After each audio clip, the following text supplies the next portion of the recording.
Yo, yo, welcome to Trippy Commentaries and another episode of our WWE RAW reactions.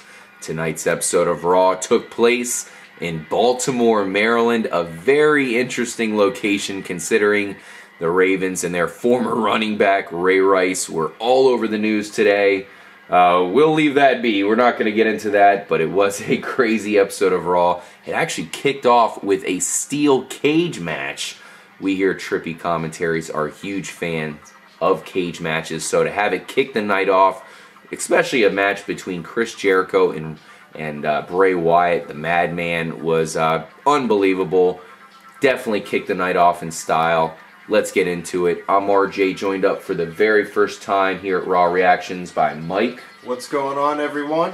Mike, a huge fan of the Attitude Era. I know, Mike, you love Stone Cold, Mankind, The Undertaker, all those wrestlers from that era. Absolutely, fan of all those guys. Fan of the Hell in a Cell matches. Those were always my favorite, definitely. Nice. So I know you must have, of course, enjoyed the cage match we got to saw tonight.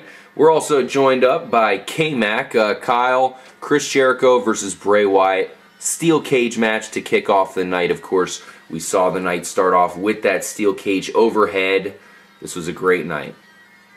Oh yeah, definitely. I mean, you know, WWE had to come out and kind of bring it here to start it off because they were competing with, of course, Monday Night Football, which has started tonight, and I thought this was a great way to do it to keep people kind of interested in the match, and why not let things get a little crazy and bring Jerry Springer in? Yeah, I know, right? A full-blown Jerry Springer episode broke out at one point, but I'll tell you what, I know they have 2 Monday Night Football games on tonight, but you tempt us with a steel cage match between Bray Wyatt and Chris Jericho. How could we possibly miss it? And as I said, that's how the night started. I thought Chris Jericho's entrance was even better than normal, which, you know, he's got the great entrance with the multicolored lit-up jacket. Then you had Bray Wyatt show up. Always love his entrances. Everybody with the lights in the crowd. Quite the spectacle. He came out with his followers, Harper and Rowan. Really loud chants for both wrestlers, Kyle. It was really back and forth. Chris Jericho tried to get Bray Wyatt in the walls of Jericho a couple times, but wasn't able to do so. This was a pretty exciting match from beginning to end. Yeah, I definitely enjoyed watching this. You know, like I said, whenever you have Bray Wyatt in a cage match, I think it's always entertaining. The guy is a freak of nature when it comes to his athleticism. We saw him doing quite a bit of crazy stuff coming off the sides of the cage. These guys were constantly fighting. It seemed above the ropes for a lot of the match, and kind of a crazy ending there as well. It was. I know we were talking about that before we started recording. It was definitely an interesting ending. We almost had Jericho with the victory here. It looked like he was going to escape, but as we expected, the followers were not about to let that happen. And basically, you had Bray Wyatt running full speed at Chris Jericho into the cage.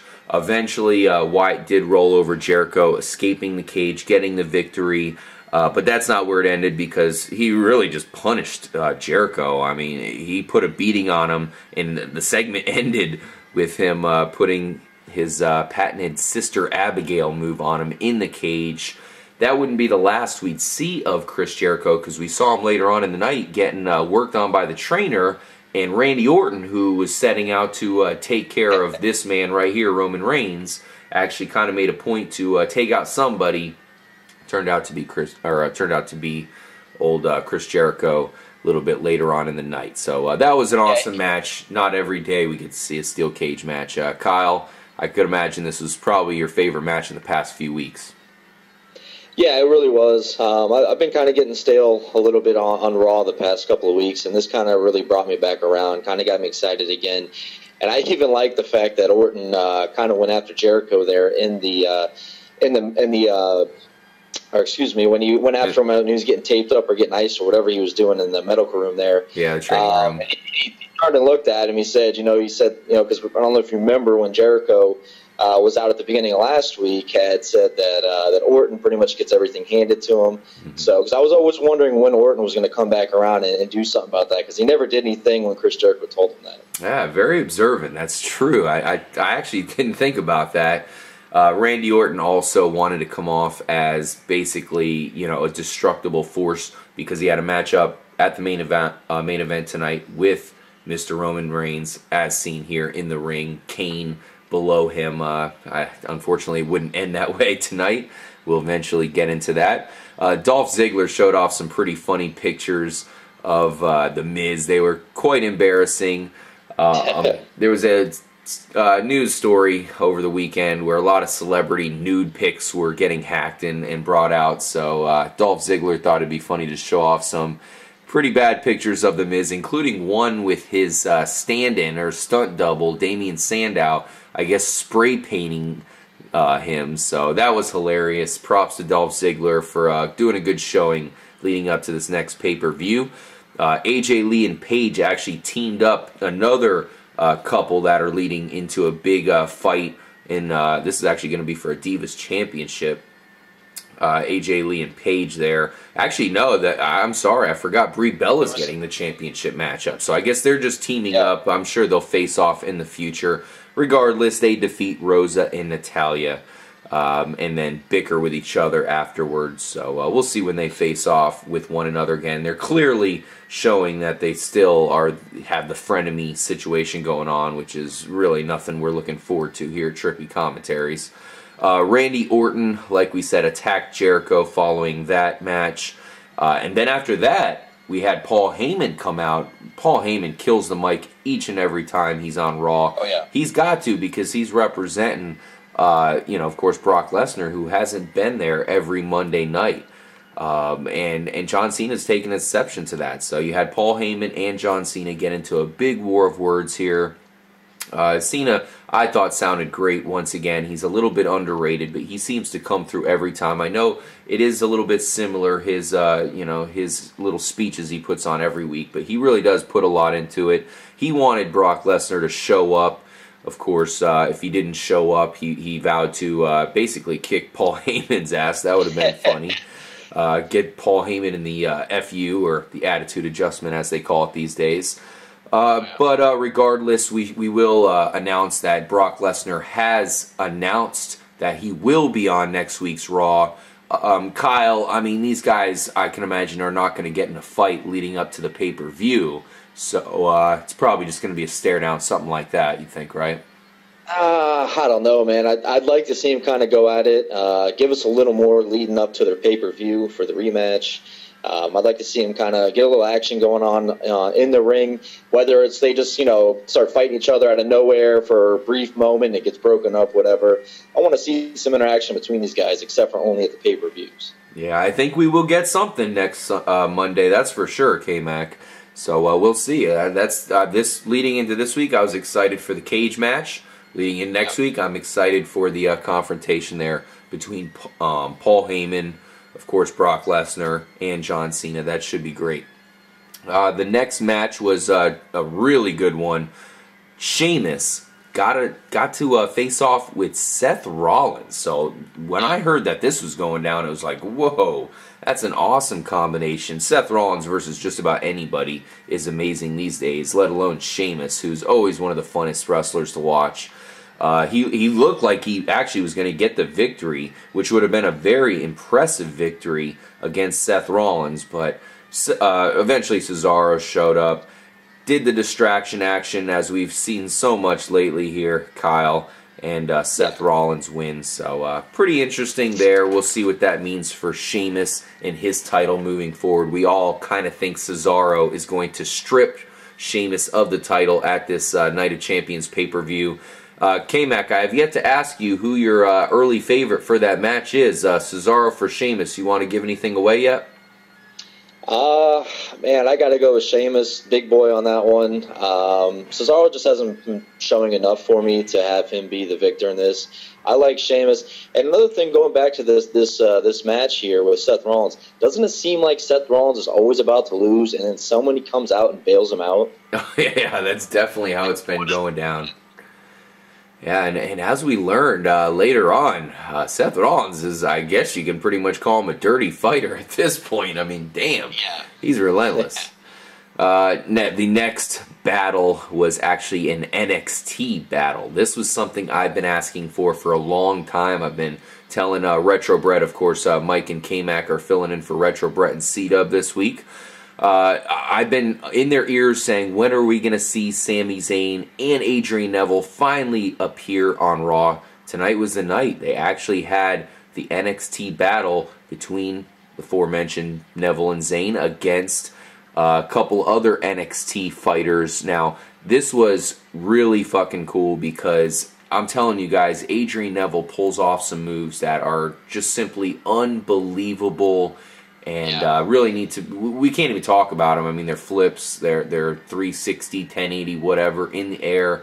It really can't comprehend it. Got to be something you could see, because if this move goes wrong, it's going to be disastrous. Adrian Neville might have single-handedly tonight proven that he deserves in the WWE, because quite simply, he can do things that no one else in the current roster can do. K-Mac, as an athlete yourself, of course, played tons of sports. You had to be impressed with the things he was showing off today. Yeah, no, we've talked about this kind of off air, that this guy really needs to have his chance to be up to in the WWE. He's very exciting with all the moves he pulls off, and I think they could definitely use him. They just got to figure out how they're going to work out a storyline to get him in here and make him relevant in the WWE. Quick question for you, K-Mac, because I know Adrian Neville's so small, and special shout out, of course, to Sami Zayn, who we're really high on as well. With that size difference, he's a short guy. Of course, he's buff for his size, and he's got the moves. Do you think he'd ever be able to compete for an actual WWE championship, or do you see him pretty much competing for the other titles when given the opportunity in the big leagues, so to speak? Yeah, unfortunately, I think I don't think he's ever gonna get to that height of being able to go for a championship, unless something, like I said, it depends on the storyline, what they can work out into that. But I mean, he's not like one of the elite bigger guys that you're typically seeing winning these championships in the WWE. But like I said, anything can happen, man. It's all about the storyline.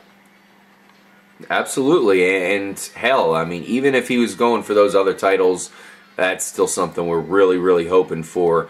I know Adrian Neville's kind of a good guy so far, but I think an Adrian Neville versus Dolph Ziggler, which would be two, babyface hero kind of guys here going against each other. You don't see it too often, but I do think that would be an interesting matchup if we could see that sometime in the future. Kyle, you alluded to old Jerry Springer. He made an appearance on tonight's episode of Raw. Pretty crazy. We've all watched our share of Jerry Springer. I'm sure it's one of those guilty pleasures for everybody, and it was pretty true to the content. It was an episode of Jerry Springer tonight featuring the Bellas. It ended up, of course, disastrous with all the Bellas attacking everybody. Jerry Springer left on a stretcher. He did give the thumbs up, so we could hope for the best. There you have it, Jerry Springer on Raw. I guess it was the first time for everything. Well, see, that's what happened. Jerry Springer needs to learn, man. He didn't have Steve-O, his own security guy with him, and look what happens. He gets slammed on the ground. Yeah, I know Steve, of course, got his own show or whatever. So Jerry Springer got this new bodyguard who really dropped the ball. It took him a while to get in there, and unfortunately, Jerry Springer might have paid the price. Hopefully, he's in good health, as I'm sure it's probably not a big deal, of course. The combo of Gold and Stardust, who have recently turned heel, defeated Los Meredores and continued their villainous-like ways as they attacked them after the match and all that. So they are definitely turning into tag team contenders here. Perhaps they can actually win the tag team championship after the victory, as they were going back, of course, back into the the entranceway there. The Usos came out to attack him. I think it's currently Jey Uso who is injured. He's got a bum knee. Didn't stop him. Still attacked the Dust duo there, the Dust Bunnies. And that'll definitely lead on to an epic matchup where I think we could see the Goldust Stardust duo actually win the championship here, going against the Usos. Kyle, I know you like the Usos quite a bit. You think their reign of championship here is going to continue? I hope so. I just hope they don't lose to those two, the ambiguously gay duos, like I like to call them. I'm just not sold on that whole little part there with Goldust and Stardust and all their little crazy antics that they do. But yeah, I think the Usos would definitely be able to destroy them. But we'll see what McMahon and company and the Authority have in store for us there to go with that to go for the tag team. Yes, yeah, we'll see. I think it's gonna happen. But the Usos, they're awesome. One of my favorite teams going. I think that can be said for just about everybody. I feel like 2 weeks is enough time for them to get in good health, which is pretty much just in storyline, to do the good fight against the Dust Duo and possibly retain that championship. Let's go ahead and talk about the main event, the moment we've been kind of waiting for here, because it was a pretty big SummerSlam rematch. Randy Orton got a chance to defeat Roman Reigns. Of course, Roman Reigns vanquished him at SummerSlam. So could he come back to get the victory?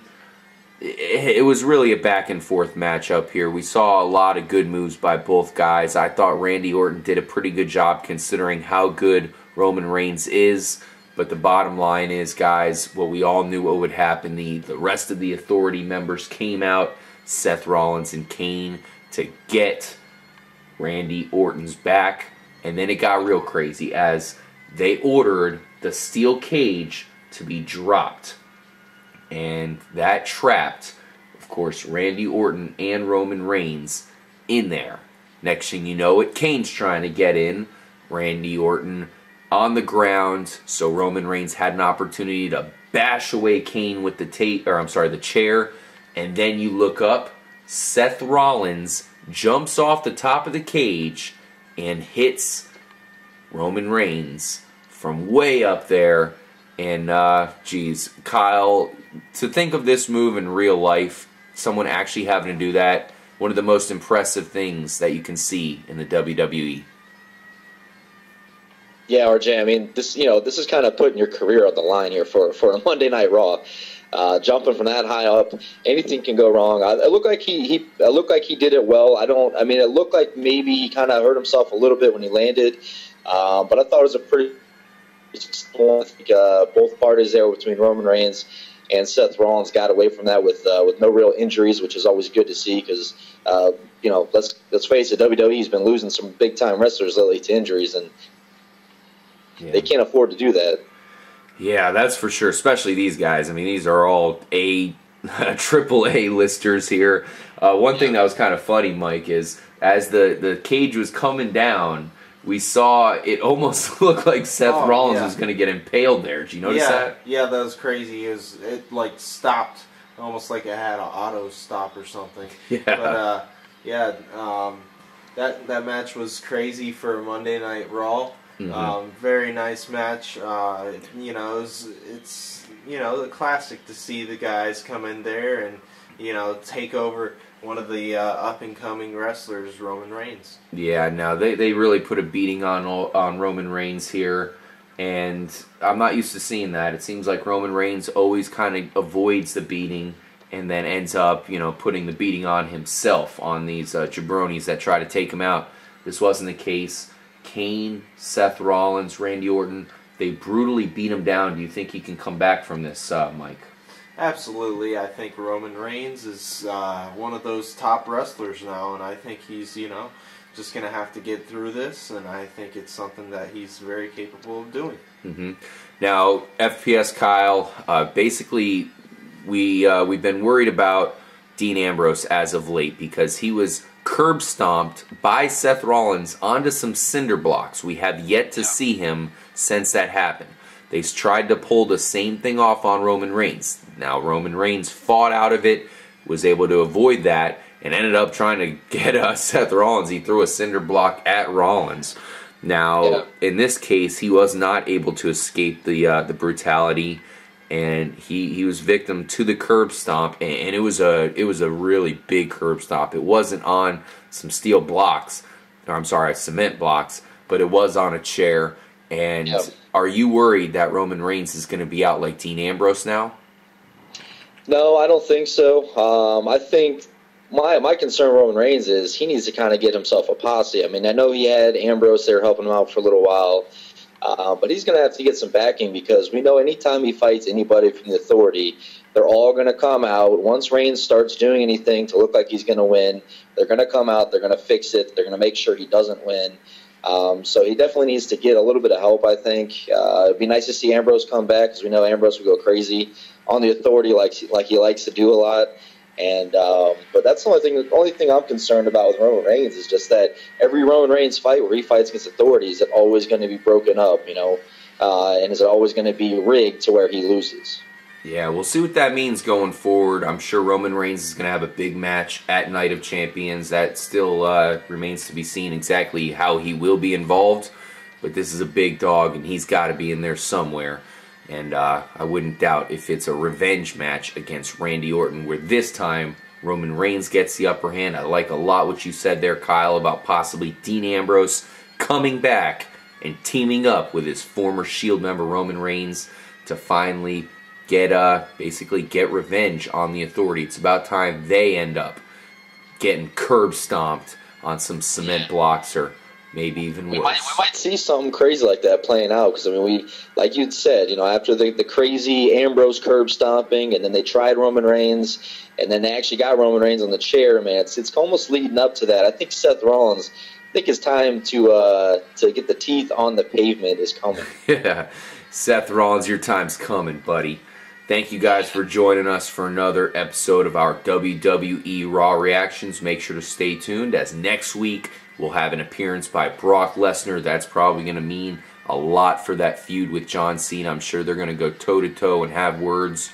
And Brock Lesnar, man, he puts it on the line. He does not sugarcoat it. That's for sure. And we have a huge pay-per-view upcoming. Of course, Night of Champions, going to be held in one of our favorite cities, Nashville, Tennessee. Make sure to stay tuned here at Trippy Commentaries. We'll bring you a full preview, all of our predictions. We got your back with the WWE. And make sure to get our back by joining us every Tuesday morning for our recap of one of the best events each and every Monday night of the entire year. I'm RJ from Mike and FPS Kyle. Make sure to stay tuned, and more importantly, stay trippy. Peace out, guys.